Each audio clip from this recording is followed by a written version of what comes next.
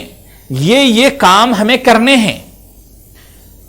ہمیں اتنے اچھے کام کرنے ہیں، اتنے اچھے اعمال کرنے ہیں، فلاں فلاں کار خیر کرنا ہے، ہمیں تجارت میں اپنی تجارت کو اس طرح بڑھانا ہے، ہم نے پچھلے سالوں میں یہ نقصان اٹھایا تھا، اس سال ہم کو اس سے آگے بڑھ کر کے اپنے کام کو، اپنے کاروبار کو آگے بڑھانا ہے۔ نماز روزوں کے تعلق سے حساب و کتاب کر کے اس کے لیے ایک منصوبہ بنائیں کہ ہم اب اس مسئلے کو اور زیادہ آگے بڑھائیں گے، اپنی عبادتوں میں اور زیادہ اضافہ کریں گے۔ اگر ہم نے یہ دو کام کیے تو صحیح معنوں میں یہ سال کا آنا اور سال کا جانا، اس کا مقصد صحیح معنوں میں کامیاب ہو سکتا ہے۔ تو عزیزان محترم، اللہ سے ہم دعا کرتے ہیں کہ اللہ رب العالمین ہمیں جو کچھ بھی وقت دیتا ہے ان وقتوں کو ہم اللہ کی مرضی کے مطابق صحیح طریقے سے گزار سکیں۔ یہ دعائیں اس لیے ہمیں کرنا چاہیے کیونکہ اللہ رب العالمین جو وقت ہمیں دیا ہے، اس وقت کے تعلق سے اللہ تعالی ہمیں کل پوچھے گا بھی۔ جس طرح اپنی تمام نعمتوں کے سلسلے میں اللہ تعالیٰ پوچھے گا، اسی طرح اللہ کی نعمتوں میں سے ایک نعمت وقت ہے، اس وقت کے سلسلے میں بھی اللہ رب العالمین ہم سے پوچھے گا تم نے فلاں وقت کیا کیا تھا، اس وقت کو کن کن کاموں میں تم نے گزارا تھا۔ تو ہر وقت کے تعلق سے ہمیں اللہ کے یہاں حساب و کتاب بھی دینا ہے۔ تو اس لیے جو بھی وقت اللہ تعالیٰ ہمیں عطا فرماتا ہے، اس وقت کو غنیمت جانتے ہوئے اللہ کی مرضی، اللہ کی اطاعت، اللہ کی فرما برداری، رسول اکرم صلی اللہ علیہ وآلہ وسلم کی سنتوں کی وجہ آوری میں ہمیں گزارنا چاہیے تاکہ ہماری زندگی خوشگوار ہو سکے، دنیا اور آخرت دونوں ہماری کامیاب ہو سکے۔ وآخر دعوانا ان الحمد للہ رب